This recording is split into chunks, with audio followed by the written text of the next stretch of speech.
I hit the wrong countdown video, and I'm gonna be honest, I kind of like that one better. It worked. It's better vibes today. I Yeah. feel like. Hello, everybody, and welcome to Break It Down, a D-Generation X retrospective. I am your host at WrestlePerks, Nick Perkins. This is my co-host at Seahawk, Cam Hawkins. Cam, happy Saturday. How are you, my friend? Happy Saturday, man. Good, relieved. Long week of work, both jobs, and so it's nice to get to deload a little bit and have a nice conversation about wrestling and not be forced to beat the keys of my computer screen down. Yeah, So, absolutely. This has been a rough week for me work-wise, but it's nice to wait. This is the first time we've recorded on a Saturday morning, and it's fun to just wake up and immediately start talking about wrestling. It reminds me of those Saturday mornings where you'd wake up, eat a bowl of cereal, watch some Ninja Turtles, and then WWF Superstars, right? Absolutely, with a bowl of Spider-Man cereal if you're lucky. Yes, I was more of a Cinnamon Toast Crunch guy. My mom was a super stickler about a lot of things, but the one thing I could have was Cinnamon Toast Crunch. Very nice, very nice. Well, we are here to talk about, this is our episode 5, and this is a biggie. This is when you look back on the pantheons of wrestling history and you think of DX's place in it, what happened that we're going to talk about today is kind of the big thing that they're known for. One of them, at least. It's very exciting. It's when they invaded WCW, and obviously by invaded, I mean just kind of stood around the parking lot and talked to fans for a little bit. But it was a big deal. It was the first time that they really kind of acknowledged the competition and kind of fired the first shot, so to speak. So how you feeling? You excited to talk about this? Yeah, it's a cool moment, man. Like it's overblown isn't fair, but the way that they frame it in the grand scheme of things is like a bit larger than what it actually was. But it's one of those things where if you were there in person, I'm sure it was the coolest thing that ever happened in the history of the world. You know what I mean? Like if you got to experience that in person, I'm sure that was really, really crazy. But yeah, I still think it's a very cool moment and a real sign of the times moment. So yeah, this will be fun. Yeah, and even watching it as like 10 or 11-year-old Nick or Cam, like seeing it and seeing, like, I thought for sure they were gonna go into WCW and like come out to the ring and stuff. It was fun to watch. We'll get into all of that, but before we do, I do want to take just a few minutes to talk about a little bit of current stuff. It's been a busy week in the world of professional wrestling in AEW and WWE. Rumor is CM Punk is coming back in June. I know that we've kind of talked about it a few times about whether we thought he actually would come back or not. Now it looks like I don't want to say for sure, but he pretty much is in June, and he's going to be a part of their Saturday Collision show. So what do you think about that? Is this a good move, or are we glad Punk's back, or is it weird just not acknowledging his issues with the Elite? What are your thoughts? So the idea of this Saturday show was really floating around Los Angeles WrestleMania weekend. And it was kind of a thing where you're with the other writers in media and you're talking about it, but you're also like, really? Like, is this really going to happen? Like, it seems like I think a Saturday show, regardless of what time you put it on, is better than a Friday night show. Sure. It's very hard to exist like after like a WWE SmackDown, which is doing really, really well numbers wise. SmackDown is also like first run talent, for lack of a better way of saying it. Like you're getting like your main eventers and your biggest stars, and typically Rampage, even though it has a mix, is the second show for AEW. So like a Saturday show, I do think that's a shot in the arm. Giving CM Punk his own show. I try not to talk about other people's mental health. And so when you have this idea of maybe the Elite have not emotionally and physically processed exactly what happened with the confrontation with Punk. And so all joking aside, all fun stuff aside, like we like to talk about being tough and being manly. People process that kind of stuff differently, right? Absolutely. So I don't even want to make light of that. But I do not know if the best way to solve this is to say, okay, you guys can't make money together, go get it over here. You know, like ultimately, I like to believe that. And as I see Scott Hall hitting the edge in the background of your screen there, WCW Revenge. Yeah, I like to I like to think that 2 shows was the plan. Having Punk back is a nice way to reintroduce him, but ultimately it becomes a Punk and crew versus the Elite and crew, because I think that's how you can make the most money without knowing the ins and outs. Sure. Everybody who listens to this is getting money with somebody they don't get along with. Yeah. It's just the way of the world. And so hopefully it's something that they can rectify and bring together, but you can still have like 2 first run shows, because I do think that they have enough talent with your BCC, you know, with your Elite, with your Acclaimed, with Starks, Hobbs, Wardlow, with Riho, with Jade, you know, with Outcasts, with the homegrown talent. I do think there's enough talent to where you can have 2 first run shows. I just hope like Punk and crew and Elite and crew are not separated like that, because there's too many good matchups you lose out on. Yeah, I mean, I feel the money matchup has to be Punk versus Omega, or Punk and FTR versus the Elites, and hopefully, I mean, I think you hit the nail on the head. Like, it's easy for us as fans to kind of sit back and say, "This is what you should be doing. Are you crazy? Like, make the most money." But like, mental health is more important than professional wrestling. Yeah. It's more important than almost anything. And so if Punk's not ready to process that, if the Elite's not ready to process that, who are we to like kind of force them because we think it's best, you know? So I think you're absolutely right. I'm excited to see. I think AEW is better with Punk. I think since we're on the topic of mental health, I'm actually writing an article about how a lot of what Punk has done, I almost think is kind of like a trauma response. Like, he spent his whole life kind of fighting people. You know, he was betrayed by his family when he was young and was taken in by another family. And like, if all you know is like kind of people taking advantage of you and people just kind of screwing you, really, like, obviously your first response is to fight and to kind of be defensive and whatnot. I don't know if that's going on. I don't want to speak too much about what's going in Punk's head, but I think there's a lot more than kind of meets the eye with that whole story. Yeah, when we talk about just main event wrestlers, you know, there is a lot of protecting your spot and protecting your piece that when we've seen it play out, it has not always translated to the best communication. You know, Austin, you know, notoriously, you know, paranoid, but also like kind of not antisocial, but was really to himself. And you saw how in the later days of his main event run, like how that was playing out over there. You know what I mean? Like, you know about Punk's ups and downs in WWE. We've seen this like from different talent at just about every stop. So he's not unique in that. It's just, I think the biggest thing that's different about Punk is he's still around and he's still kind of what I'd consider old guard main event, even though old guard's like, you know, 10, 15 years, but still, like, he was a WWE main eventer. And is still looked at as a big deal in a way that like a Chris Jericho is not. There's no fault of Jericho's. It's just Punk was at a different level as far as being on top in WWE, even if Punk wasn't always on top in WWE. There's just, you know, there's a difference. And so, yeah, it's certainly not to make excuses for him, but you were also like, hey, knowing what I know about him, I can see him being protective of his spot and defensive and not super trustworthy of people around him and getting easily frustrated, because that's what it's been for him about as long as we've known him. So, yeah.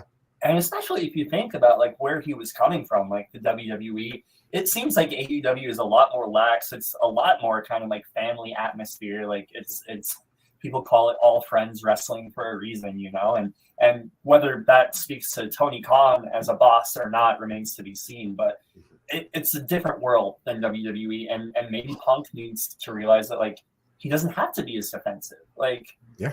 People want to see the company succeed, not just themselves. I think, as a fan looking in, So that'll be something to see. We will keep our eyes on it. I'm excited for AEW. I am also excited for night 2 of the WWE Draft. Night 1 happened last night as we're recording, and nothing too surprising. I know there were definitely some rumors. Roman Reigns and Solo Sikoa, along with Paul Heyman, were drafted to SmackDown. The Usos were not, which is kind of very interesting. And it leads me to ask you, like, is that how they end the Bloodline story? They just draft the Usos to Raw? And if they do that, is that kind of a satisfying ending? I still think that we're looking at, again, Jey Uso and Roman Reigns, like in a match to bring finality. But hey, if I've been writing this Bloodline story for 2 years and change, right? I've hit so many high notes. Maybe some separation between them is how, when it's time to revisit, it's still hot. You know, sure. I think that they could possibly use some time apart, because the will they, won't they, as good as it's been, when you lose it, what are they going to do? You know what I mean? And so, you know, I still fully expect Roman and Solo and Heyman to have interactions with the Usos, even if they're on the other show. I can see the Usos winning the tag titles again if they're split, and, you know, still having the communication. Like, we're the Raw Tag Team Champions now, so what's going on? Like, I think that this thing between the two of them probably comes to a head at the end of the fall. And so, you know, we'll see. But, you know, them being apart for a little while, I do not think would be the worst thing in the world. Yeah, that's actually a good point. And I didn't think of that. I guess I am one of the fans that kind of wants that TV dinner style of wrestling where I want answers now. Damn it. Sure. Give me my meatloaf and apple crumble. Well, the other major thing that happened during the draft was that Cody Rhodes was exclusively drafted to SmackDown, or drafted to Raw, rather. And a lot of people think that this is how Rhodes is going to kind of win his world championship. And I know you love the phrase, finish the story. Do you think Cody Rhodes is going to win this new version of the World Heavyweight Championship? And is that his story? I don't think so. I think that I got Lashley pegged as the first champion. I think that that's a great spot for him. Yeah. But you have Lashley, you have Drew in that position. Like, there's a few guys that can really run with. I do not think that even if he eventually wins that, you don't go with what would be considered a consolation prize right out the gate. Yeah. Like, I think that it's him and... Am I really talking about 11 months from now? I think they run it back at 40 and Cody wins. Yeah. I think they run it back at 40 and Cody wins. I think Cody wins the Rumble again and makes it clear that his sights are set on Roman. You know, and at that point, like, and what's crazy is, like, as we keep reframing it all, I'm like, man, so Jay can still beat Roman, but just not for the title. Like, what if they just had Jay and Roman in a straight up match? Jay beats him, and, you know, Roman spiraling from there, and Cody gets him. Yeah. I think that you do not give him this title, because for everyone else, like for Seth Rollins, for Riddle, if he's, I don't know if Riddle got drafted, for Drew McIntyre, for Bobby Lashley, all the guys at that level, the World Heavyweight Championship is a world championship. Sure. Right? It's not for Cody. It's just not. Like you do not pivot here. Cody has to beat Roman Reigns for those titles. I guess that's just the only way to go. So yeah, no, I do not see him winning this. I do not. Yeah. Like, watch him just win it all, like, right there in Saudi. It's just like, yeah, Cody, World Heavyweight Champion, great. I hope not, man. I hope that Triple H has enough control of this damn company to continue to show some patience, and yeah, that the Cody Rhodes story, that chapter of the Cody Rhodes story needs to end with him beating Roman. So Yes. hopefully that happens. Speaking of heavyweight championships, Shawn Michaels lost his 25 years ago to Stone Cold Steve Austin. The following night on Raw, he was kind of unceremoniously kicked out of D-Generation X by Triple H and by Chyna. They ushered in 3 new members in X-Pac and the New Age Outlaws. That episode of Raw ended with them standing tall after beating up Cactus Jack and Terry Funk inside of a steel cage. And it was a big deal. It was kind of a changing of the guard for DX, and now we're kind of hit the ground running with DX version 2.0. What did you think at the end of that Raw with a new DX standing tall? You kind of forget how physical this stuff was, right? And it's also, if you've played like the 2K games, whenever you create a show, they do give you the option to use the 90s filter. And so when everything isn't in like the Hest of D, right, the highest of definition, it does have like a certain like gritty, visceral look to it. And they were beating them down. Of course, Cactus and Funk will let you do that. Like they wanted to look physical, but yeah, man, it was gang violence. You know, It was the same aesthetic that the NWO like had achieved. It was very much that, them standing tall as a unit. And yeah, it was just a sign of things to come. I thought it was a very, very cool visual. And in a way where, not that the original DX didn't like beat people up, but a lot of times it was like sneak attack or one off, or, Shawn catching Austin with the boot, or we're going to make fun of you by being on your grave. Yeah. Or just like where DX was still successful, but in a lot of ways playful at the things that they did. Like this looked to be a sign of like real physicality and dominance. So it was a really cool look. Absolutely. Yeah, absolutely. It added not credibility, but kind of a sense of danger. You've got Billy Gunn, Road Dogg pile driving people on chairs. You got X-Pac like throwing his dick in people's faces. You got We'll talk about the Bronco Buster one day. It is one of the most devastating moves in WWF history. So ridiculous. One time, I could have gone to jail for this. It was elementary school when everybody was replicating DX for the NWO. This kid was sitting on the playground, and I ran up and like tried to do the dick to the face thing, which to me, as like a relatively innocent 11-year-old, it's like it's a wrestling move. It's like a fun. I saw X-Pac do it on Monday. Yeah. To everybody else, including the kid's parents, it was like sexual assault. So. That was a weird conversation. Yeah, glad you got out of that one. Whew. Yeah, that could have got long. If that happened today, I'd be on the news. Yes. So that's how that week of Raw ended. The next week DX came out together. It was Triple H, Chyna, X-Pac, the New Age Outlaws.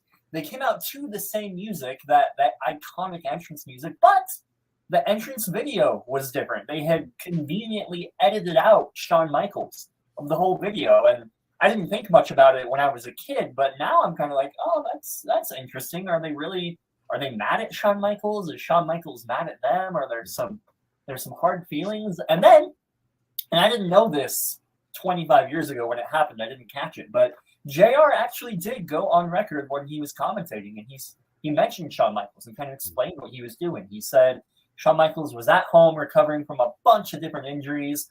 He said that when Michaels was asked about this new DX, if he had any comment, he had no comment. And I think that's interesting, and that's a good way to kind of like you cover your bases and you've got the continuities, at least but you're not tying your hands. And so if Shawn Michaels were to ever come back, you can kind of do whatever you want with them. You can have him be an ally, you can have him be an enemy, which is what they did.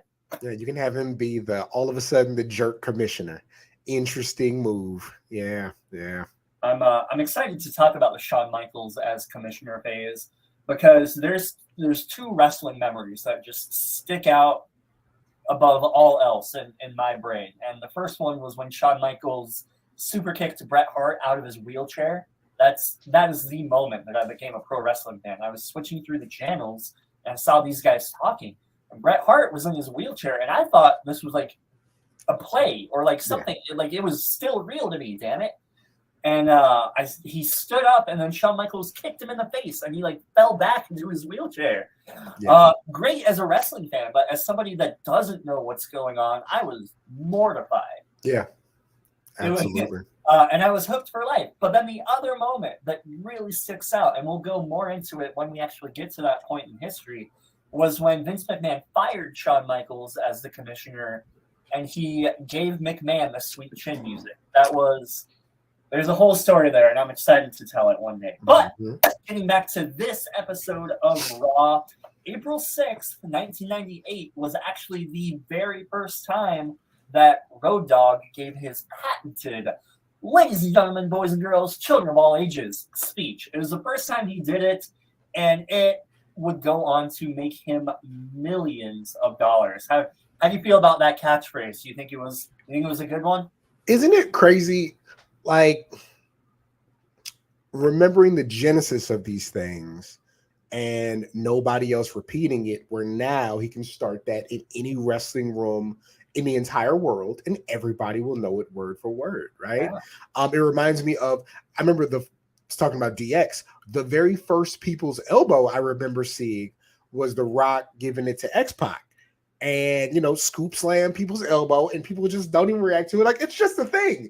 And now, like, what it evolved into. But yeah, watching Road Dogg and Billy develop their New Age Outlaws characters outside of DX and then next to DX, and then it kind of being fully formed here, it was really cool. But absolutely, man, it's very fun.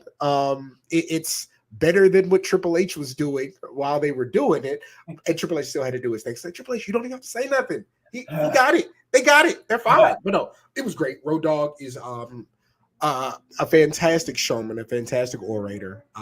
It's going to work forever. Yeah, I don't think Road Dogg is as good or better than Bret Hart, which some people, including Road Dogg, think. But I do think he was a key component of DX and those catchphrases, and he was cool. And Road Dogg kind of became like him and X-Pac became the resident stoners of the group. And DX was just on fire. It was a good combination bringing in the Outlaws to DX. I love it. Just as iconic as the Road Dogg's little spiel was on this show, X-Pac also said that DX was, and I quote, "getting jiggy with it." 2 questions. 1, what does that mean? And 2, why the fuck is X-Pac quoting Will Smith? So listen, as somebody who had the Big Willie style CD, we don't slam to getting jiggy with it. But no, I mean, just but listen, one thing DX was jiggy with it. They just weren't. We're getting jiggy is like today. It's like having the sauce. You know what I mean? It's like having the drip, having the riz, as the kids call it, having that charisma and that style. You're like, what are you talking about, Cam?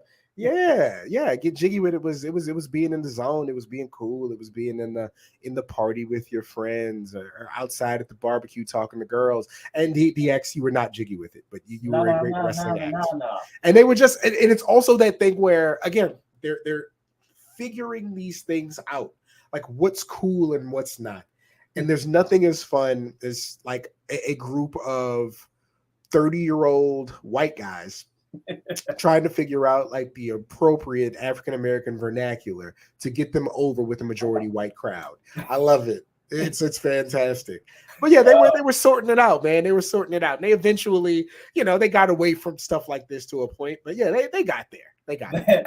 Well, because this is 1998 and it's also a Triple H promo, after the Road Dogg piece, after X-Pac said they were getting jiggy with it, Triple H said that his bazooka was locked, cocked, and ready to unload.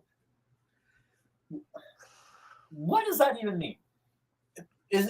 So I understand that Triple H loves to reference his dick, but in this specific case, what is he just walking around like with an erection? Like is he? What does it mean, Cam? I gotta know. He's just listen. If you need somebody to ejaculate on command, he's your man at that point. It's ridiculous. Like, again, like knowing him now and, you know, like listening to him on shows and at press conferences and in front of everybody and on the business side, it just like nothing about him ever screamed that that's who he was. And so it's just so weird to always hear him throw that in. And even the crowd, like, they very rarely react over the top to it because it's so silly. Like, yeah, we understand. But like, you're also like, you know, in a space where, I don't know, is Val Venus even there yet? He actually on the March 30th show, his first vignette aired. Okay, yeah. I mean, we have like Dick Guy's already there. Like we're already going there. Like, you just, yeah. And you never like, you saw him next to China all the time, but like by design, it was never made for him to look like him and China were in a relationship. You never, like, even though they would like taunt girls in the crowd, you never saw DX with girls. You know what I mean? Like, it was just, it was empty and it never really fit what they were doing. Yeah. I think eventually after these next couple weeks, they drop that little bit from their act, which is good, and they rely more on the catchphrases and the suck it and the are you readies, and yeah, just they're still figuring it out, and they'll get it. I mean, who am I to, you know, talk about what the X is doing? They're millionaires. Clearly it worked, right? It's like, yeah, I hear you. So the next segment, they're backstage. They beat up a stagehand because DX is still heels at this point. So they beat up a stagehand just because, and then they come across the Disciples of Apocalypse's motorcycles. And I don't know about you, Cam, but when I see a motorcycle, my first instinct is to pee on it. And that was their instinct too. Triple H dared the Outlaws to pee on DOA's motorcycles. And it looks like that's going to be the beginning of a feud with Skull and 8-Ball. Is that kind of did that get your gears going? Were you excited to see DX versus DOA? It's interesting that even at this point, even though they're in, Triple H is still doing what him and Shawn Michaels were doing, like, you know, gassing them up, like, yo, this is how you need to do it. I need to make sure you down. Yeah, I guess like it was.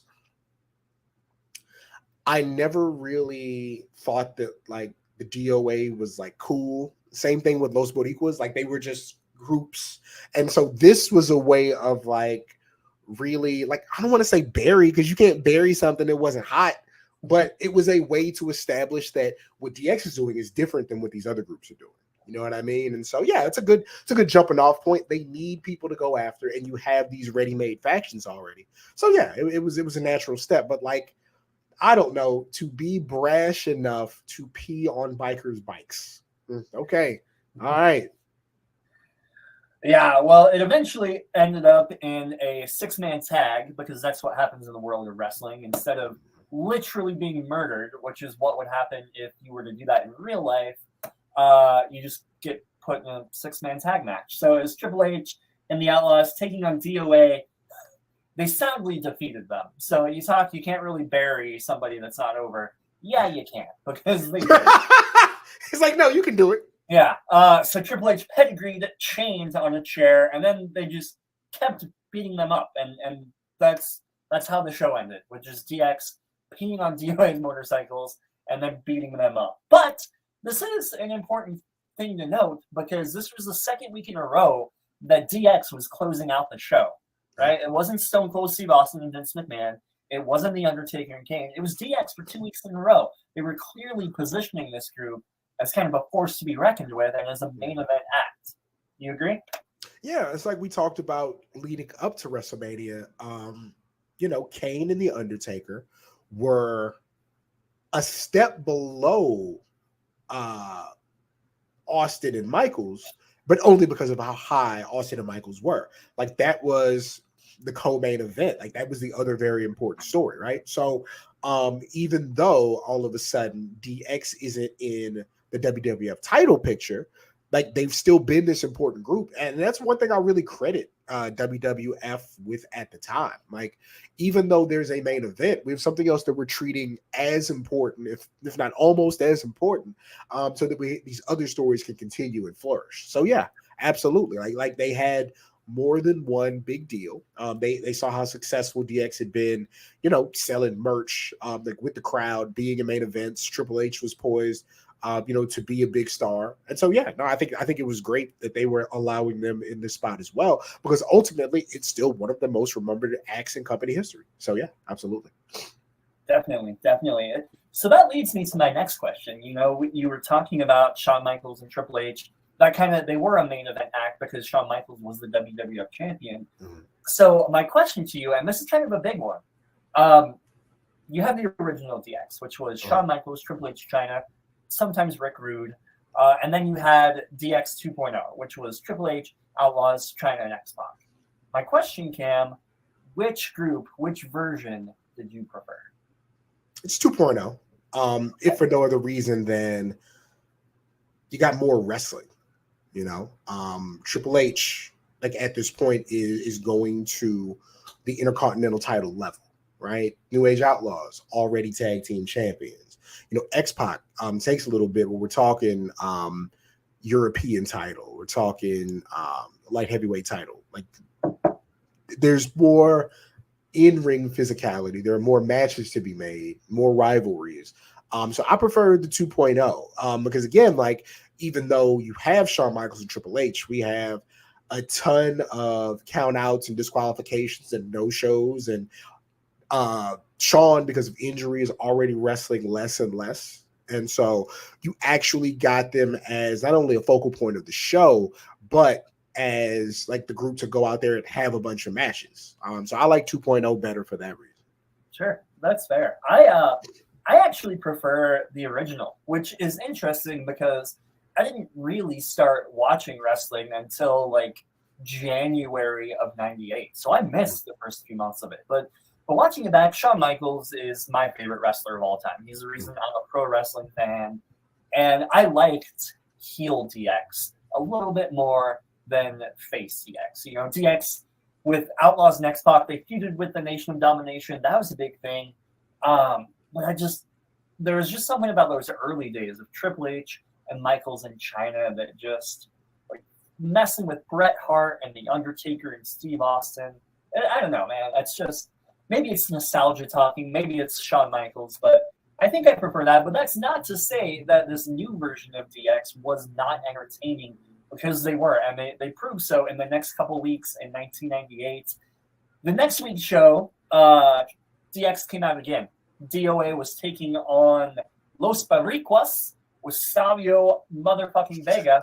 You got a beef with Savio Vega that's like you're the only person in the world that has beef with Savio Vega. I love it. I'm the only, nobody else is talking about.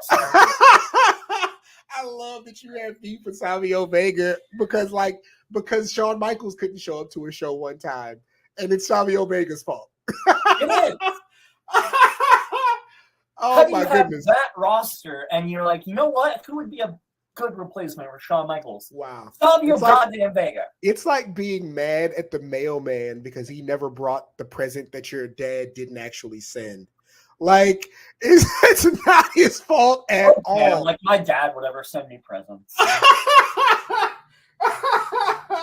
Wow. And I was like, how do I dance around this by not calling Shawn Michaels Nick's dad, because that's not my intention. And then you're like, yeah, let me tell you about my real dad. Okay, I'm like, oh, sorry. You don't want to get into that. Wow. Oh man. That's the podcast where I break down. So anyway, DX interferes in this chain match between DOA and Los Boricuas. They actually helped Los Boricuas win because, as you referenced, they did have a history with Savio Vega. So you think maybe there's an alliance going on, but DX being DX, as soon as Savio Vega and I don't even remember the other guy's name, as soon as they drop their guard and they embrace DX in friendship, Chyna's right there with a low blow, and they burn one more bridge. And I'm going to be honest, this is what cemented them as fan favorites for me. As soon as they took out Savio Vega and the other guy, beat him down with chairs. I was like, DX, I'm buying the shirt. No, there's something to be said about attacking both white supremacists and like proud Puerto Ricans. Like the equal opportunity jerks. Like that's why Becker was such a good show, right? I hate you all. I love that, like that episode of Becker where he's on the radio show with the guy who accused him of being racist, and he lets the guy talk long enough to expose like his stereotypes and proclivities, and he's just like, "Hey, I think there's something wrong with you. I hate everybody. You clearly got the issue with somebody specific." But yeah, equal opportunity ass whipping. I do appreciate that, and yeah, they got them out of there. And again, it's to establish that these groups are here, but they ain't us. We run this, and they did it like immediately. Yeah, I'm so glad that you dropped a Becker reference. Nobody, it's the underrated Ted Danson's show. I'm pretty sure. Yeah, it's a fantastic show. So later in the show, they come out again, and Triple H, DX are still feuding with Owen Hart. So Triple H says that Owen Hart's going to take on any member of DX. He said that he made them all write a 500-word essay on why they want to beat Owen Hart. He said all of them were really good. Triple H said that his own was a little bit headstrong, if you know what I mean. And no, we fucking don't. What does that mean, Triple H? Like now it's to the point where he's making dick references that don't even make sense in the context of what he's saying. Yeah, why would you 500 written words? I've never heard my writing called headstrong. That's not how writing works. It's not how writing works at all. If anything, you not being headstrong is why you put it down on paper and didn't yell it to somebody randomly. Yeah. That's exactly right. Whatever. It's Triple H. But eventually he says that Billy Gunn won the essay contest, so he gets to take on Owen Hart. Eventually Owen Hart beat Mr. Ass, which is a weird sentence, but whatever.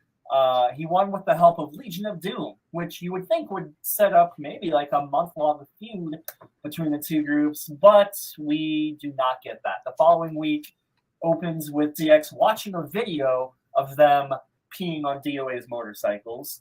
And then things get real weird, because as they're watching themselves pee on the motorcycles, Billy Gunn and Road Dogg dare Triple H to expose himself to the audience and give the audience a golden shower. I didn't know what that meant as a 10-year-old in 1998. Now I do, obviously, and like, why? Why would they do this, Cam? What? This was seriously the lead-in to the next segment. They went to commercial break saying, "Oh my God, what's going to happen next? Is Triple H going to pee on the audience?" I mean, I feel like this was around the time where they have like a deal with Super Soaker, maybe. So it's like, hey, we want to sell some guns. What if you pretended that the gun was your dick and then you shot everybody in the audience?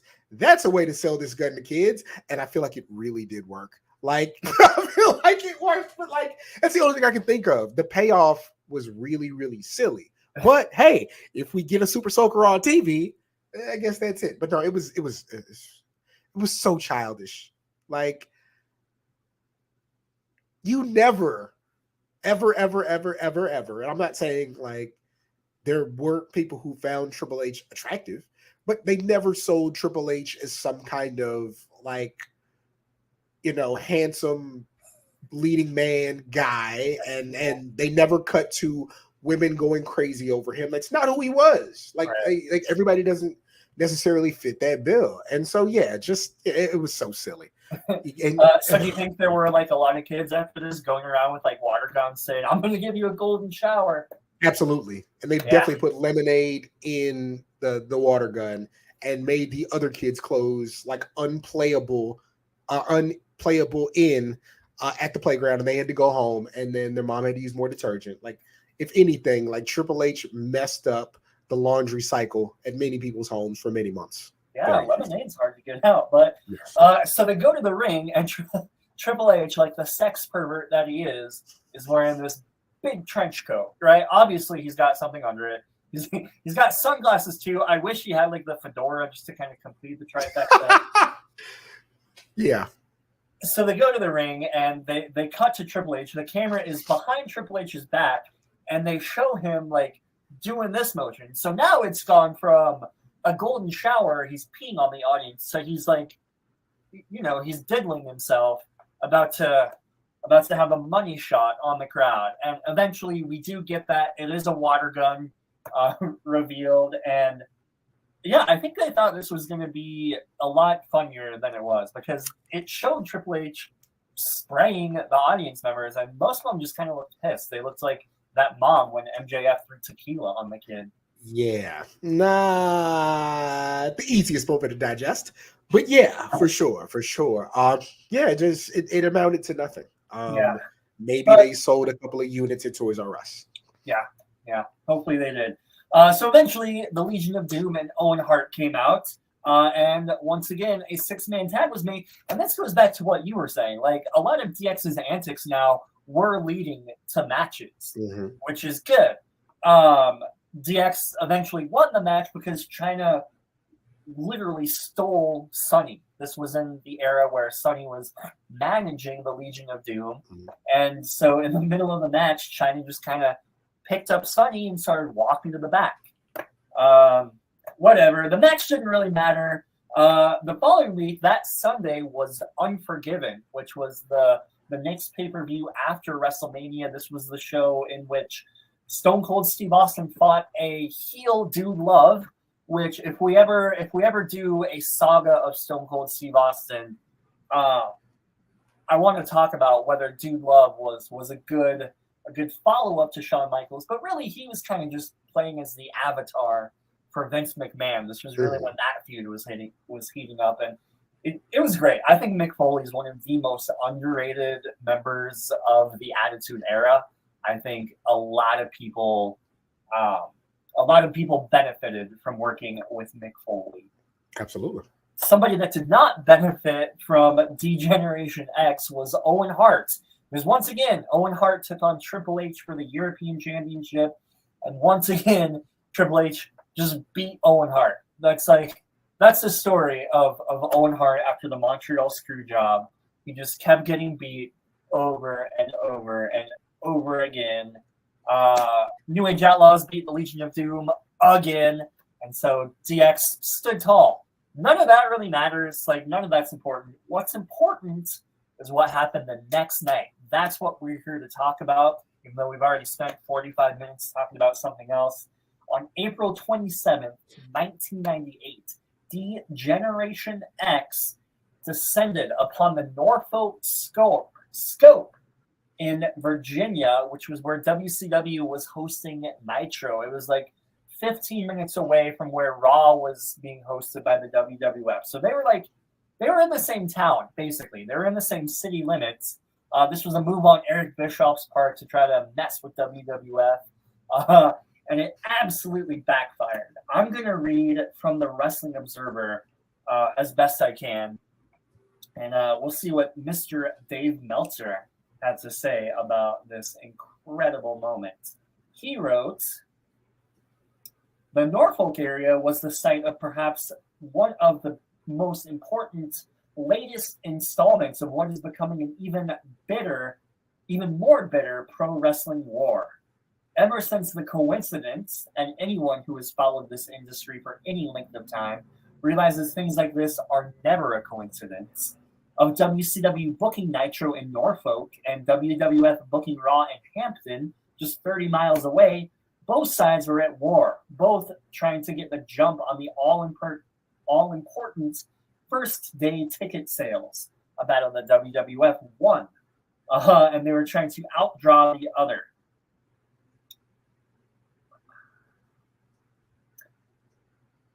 Perhaps the most intriguing part of the Raw show were a series of tapes from earlier in the night when DX drove a tank to the Norfolk Scope before the WCW show started to cut promos. In the first segment, they fired a blank in the direction of the arena, claiming they were taking the first shot of the war. They also carefully spliced the crawl on the marquee at the Scope for a different event where all the tickets were free and made it appear that the tickets were free for Nitro. Several times in later segments, DX referred to all the free tickets WCW gives away in order to make it appear as if the buildings are sold out.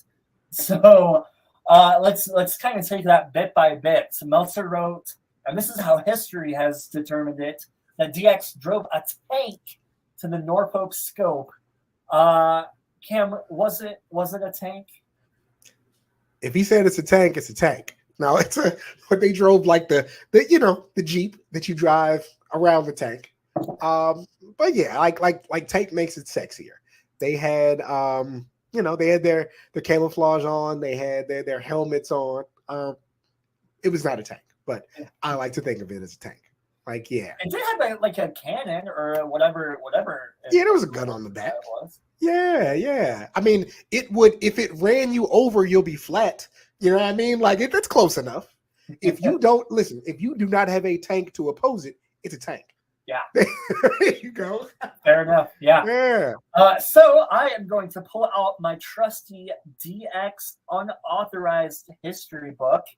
And we're going to hear from Triple H himself about this story. And by Triple H himself, obviously, I mean their Ghost Rider. But still, Triple H said the invasion of WCW at the Norfolk Scope was, without a doubt, one of the biggest and best things DX ever did. Nobody knew anything about that from the DX side except for me. At that time, WCW was doing something that was not necessarily the best thing for their business, but they thought was the best thing to try to hurt the business. When they saw us book a show somewhere, they would go and try to book a competing show as close as possible to where we were. For example, if we were scheduled a show at the Rose Garden in Virginia Beach, they would book a show at the Norfolk Scope that same night. So I was on a phone call with Vince McMahon and Vince Russo, our head writer. We were talking about this, and somebody said, you know what? Those guys are doing a show at the Scope right down the street from us. It really pissed us off. And I made some offhanded comment to the effect that I'd really like to just go down there and mess with their show or something like that. I just said it off the cuff, and 5 minutes later, Vince Russo asked, why can't we do that? From there, this idea just started mushrooming, and the more we talked about it, the more I thought this was going to be unbelievable. So it was Triple H and Vince Russo's idea. We haven't talked a lot about Vince Russo on this podcast yet, and I feel like he's a pretty important component of DX. What people kind of they shit talk Vince Russo now, sometimes fairly and understandably, but I think Russo did have an important part in the history of pro wrestling, and especially in the Attitude Era. What do you think? Absolutely. I think that because of how much he threw at the wall and decided it should stick once we got to WCW, I think it tarnishes a lot.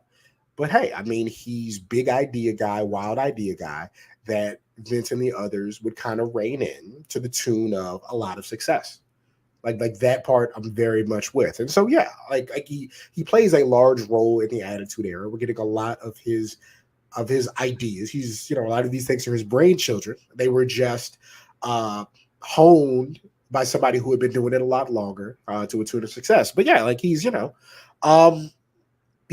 very good at what he was doing at the time. As time went on, those things didn't work. But for the time when they existed, caused a lot of success. Yeah, absolutely. Like regardless of what I think about him now, you can't deny the success that he had at the time, for sure. I actually so Vince Russo wrote 2 books about his career. I bought them both and for the longest time, I was a big Vince Russo fan. I thought his story was an interesting one. He started as like a magazine writer and eventually became Vince McMahon's right-hand man. I don't know. I'd like to have a conversation with Vince Russo. With the things, with what we do with media and writing and reporting, like his story is like what a lot of people probably aspire to. You know what I mean? Like, people would love to be guy working for the magazine and flip that into like a great position at a wrestling company. Like, that's absolutely like some people's goals. And so he's always going to carry that respect and that cachet. I think the hardest thing for me is like, you can see why certain things didn't work because he's so, and this is a lot of people, not just him, but he's so steadfast in the idea that he's correct. Right. And that he knows the right way to do it. And that even when those things didn't work, he was still right in that situation. It's like, okay, I understand why we saw some crazy ideas make it to TV and they didn't work. He might not understand at this point. Because again, he comes from a place of having the most success that somebody in this position ever had. And so it's hard to really not look at what you've done and say, hey, look, I made a whole bunch of money for me and a whole bunch of other people, and ratings are through the roof when they let me do what I wanted to do. So when it's not working, it can't be my fault. It's got to be somebody else's. So yeah, fair enough. But like you said, I think his imprint on the Attitude Era was a big one and an important one. These segments throughout Raw are evidence of that. And last week we got away so far with playing a little bit of the actual audio from the show. I'm going to do it again this week just because I can't really put into words how cool this moment was. So let's hear from Triple H and D-Generation X.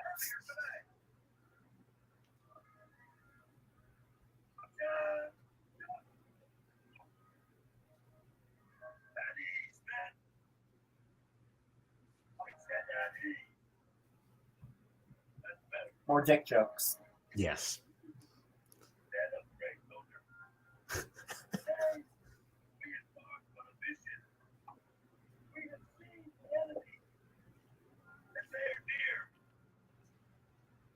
Today, we will go down there, down where?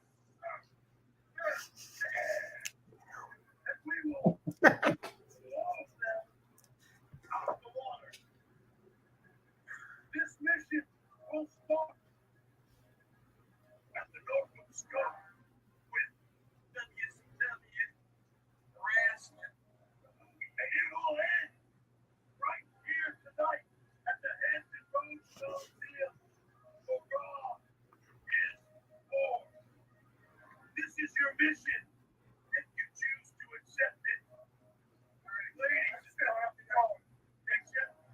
Ladies and gentlemen, it will be all for one and one for all. Now, let's get it. All right, so Triple H lays out the battle plan. They are dressed in their DX shirts, camo pants. Billy Gunn has a helmet with twigs sticking out of it in case he has to camouflage. It wasn't like as major of a thing as I think history has made it, but it was entertaining as all hell. Right? It was super fun. It blurred, further blurred those lines and what's real and what's not. At this point, you kind of know because, Waltman told us a week or a couple of weeks ago, that there is at very least like a real relationship between Helmsley, Nash, Hall, and Waltman. Let my people go, holding my friends hostage. Like, you start to believe that, DX could get larger, that Nash and Hall could be headed over there, or that, and the biggest part of it, why wouldn't a WCW talent come outside and either check them or say what's up to them? You know what I mean? So like in the moment, like it's not a big deal in the sense of it didn't change anything, but it's one of those real good examples of, anything really does feel like it can happen. And that's probably what the biggest thing, like they just pulled up. They could really just show up on any show. And we're still living in the shadow of a Hall and a Nash doing that. That if you're not the kid who watched that one episode where they had to state explicitly that they weren't Razor Ramon and Diesel, then you're still like, hey, like this thing is really exciting and anything can happen. And so it was still very much that. So them showing up, even though we saw like a big edited version, you didn't know. You know what I mean? Like you did not know what may just happen in the moment, for sure. Yeah, it was a big deal at the time. And aside from that X-Pac promo, like this was kind of the first time that they had directly referenced the competition. You know, and they're not hiding it at all. They're saying we're going to go to WCW. We're going to invade their show. And that's exactly what they did. Keep reading what Triple H has to say.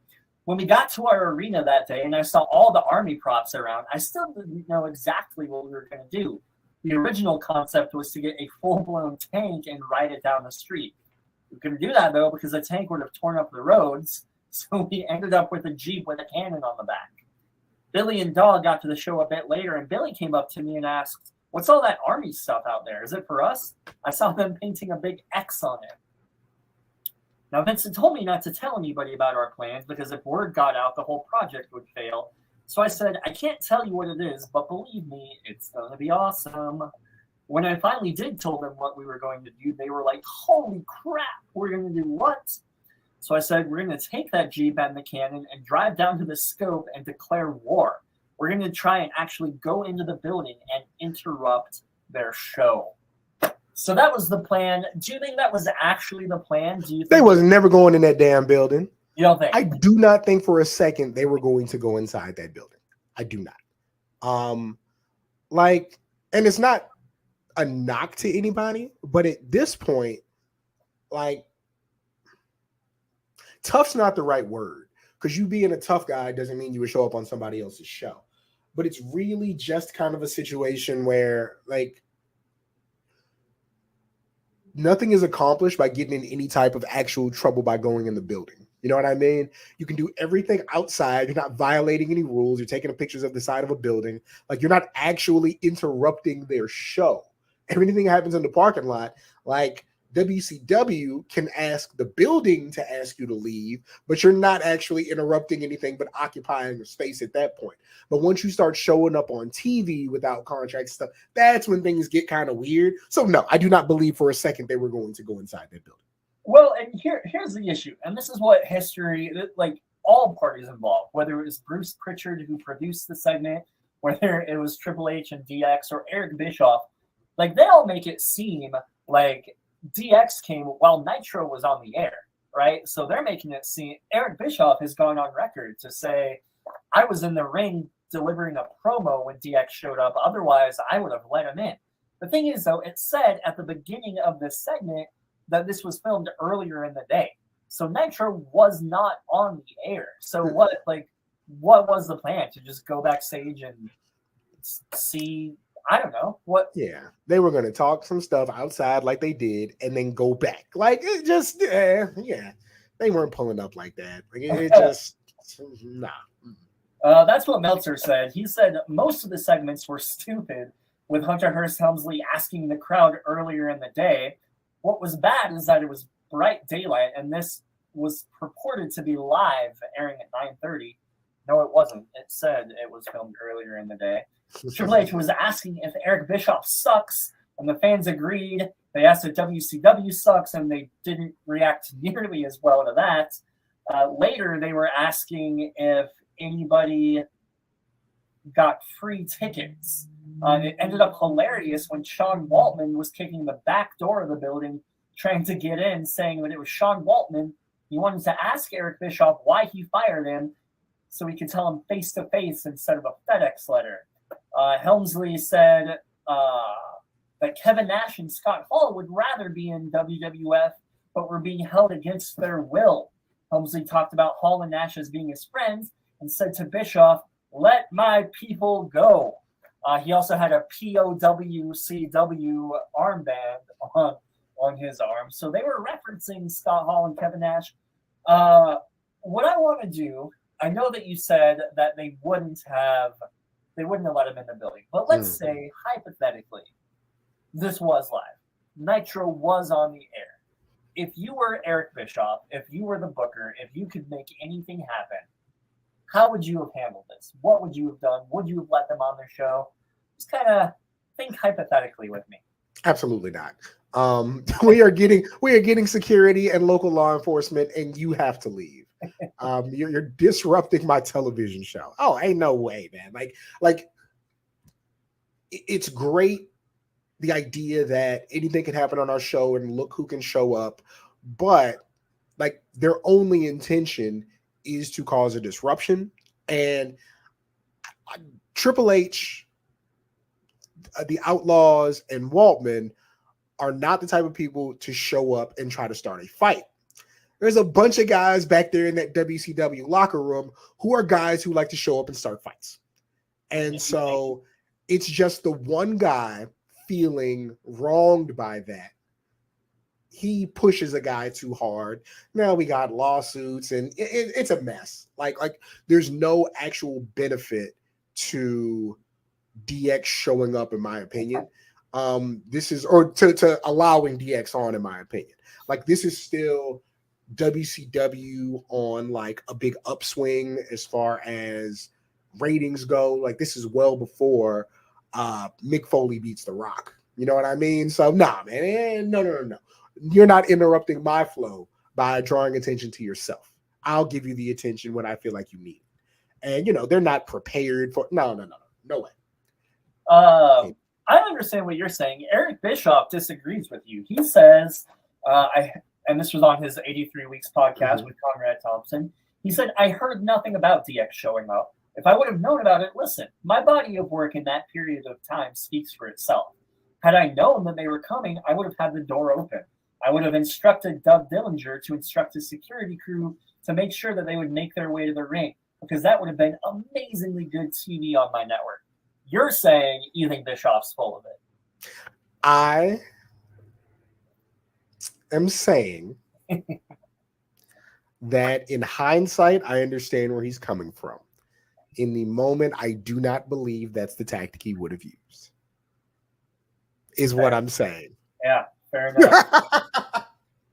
He eventually would do an interview on Nitro where he challenged Vince McMahon to a fight, challenged him to show up at Slamboree. It's a whole thing. It was interesting. This was fascinating television at the time. Next week or the next couple weeks, we're gonna talk about when DX invaded the CNN Center and kind of did the same thing. They kind of just stood around and told people to suck it. But Cam, this is what WWE points to as like one of the turning points in the Monday Night War. So in the grand scheme of things, in the history of WWF and WCW, in the Monday Night War, how big of a deal was this entire situation? It's one of the coolest visuals of the Attitude Era Monday Night Wars. One of the coolest visuals. I do think it helped to establish this iteration of DX as a main event act. It gave them some cool points in that, you know, their relationship with Hall and Nash, who we believe to be the coolest, right? So it did all those things, but nothing actually came from it. No matches, no fight, no money. Like, it didn't change that. So visually, it's one of the coolest things. Like, it is a tentpole in that moment, in that you've never seen anything like that. But nothing actually happened. Like, it did not advance DX's story to any different matches or anything like that. It was a part of their history, a part of their lore, but no, it didn't actually change anything. It was a really, really cool visual moment, which can be enough. You know what I mean? Sometimes the visual is a huge thing, but no, literally nothing was different.